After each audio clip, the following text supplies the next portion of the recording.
Bonjour à vous. Pour célébrer Pâques en famille cette année, on a fait un brunch. Chacun de son côté, via Internet, tout seul, chacun de notre bord, mais en communion avec ceux et celles qu'on aime. On était tristes d'être loin, chacun les uns des autres, mais on ne pouvait pas faire autrement. Mais on a quand même vécu un moment de qualité en famille. Puis ça m'a fait réfléchir sur la fête de Pâques. Entre autres sur les jours saints, vendredi, samedi, dimanche de Pâques. Puis je peux affirmer que nous, les chrétiens, on a le mystère de Pâques tatoué sur la peau. Le grand mystère de la mort et de la résurrection de Jésus, c'est comme inscrit dans notre ADN de foi. Le mystère de Pâques, c'est pas seulement une partie importante de notre histoire chrétienne, mais ça fait aussi partie de notre quotidien, surtout en ce temps de pandémie. Rappelez-vous le vendredi saint, c'est un temps de grand bouleversement pour Jésus. Abandon, trahison, reniement, condamnation, crucifixion, mort. Notre vendredi saint à nous, il nous a frappés de plein fouet quand du jour au lendemain, notre vie a basculé. Moi, je suis enseignant. Le jeudi 12 mars, j'apprenais que le lendemain, on était en congé forcé afin que les directions se réunissent pour discuter de la COVID qui commençait à nous frapper. On devait revenir le lundi, mais voilà que tout s'est effondré en une journée. Puis c'était un vendredi en plus. Puis comme plein de gens, ma vie a basculé. Personne ne comprenait vraiment ce qui était en train de nous arriver. Toute notre société, toute notre façon de vivre, toutes nos activités, nos habitudes, nos projets, nos rêves, tout ça, ça a été mis sur pause. C'était comme si notre vie s'arrêtait. C'était comme le vendredi saint. Arrive le samedi saint, le jour du grand silence de Dieu. Pour nous, comme pour les disciples de Jésus, c'est l'incompréhension, c'est les questionnements. On est devant une nouvelle réalité qui n'a rien de joyeux, qui nous ébranle jusque dans le plus profond de notre être. Puis on n'a pas de réponse, ou si peu. Et ça nous fait peur. On est isolé, encabané, tout comme les apôtres. Fini les rassemblements, les églises sont vides. C'est comme si c'est devenu chacun pour soi. Sauvons notre peau, faisons nos réserves sans penser aux autres, sauf qui peut. Et voilà que le dimanche matin, le dimanche de Pâques, le tombeau est ouvert, puis Jésus est ressuscité.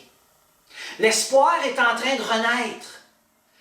Quand les apôtres rencontrent Jésus ressuscité, leur vie est de nouveau transformée. Elle reprend un sens nouveau. Et Jésus les envoie en mission à travers le monde. Voyez-vous, aujourd'hui, les signes de la résurrection autour de vous. Après les bouleversements, après l'incompréhension puis la peur, voilà que l'Esprit de Jésus suscite des initiatives originales. Puis l'Esprit ne fait pas de différence, il inspire tous les hommes et toutes les femmes de bonne volonté, croyantes ou non. Ça, c'est ma conviction personnelle et profonde. Des gens mettent en place des nouveaux services. Des héros risquent leur vie pour nous chaque jour. Il y a tous les gens qui travaillent dans le domaine de la santé, bien sûr. Il y a aussi tous ceux et celles qui travaillent dans l'alimentation, les commis, les caissiers, les caissières, les camionneurs, les policiers, les pompiers, les artistes, tous les bénévoles anciens et nouveaux. Puis bien sûr, tous ceux que j'oublie.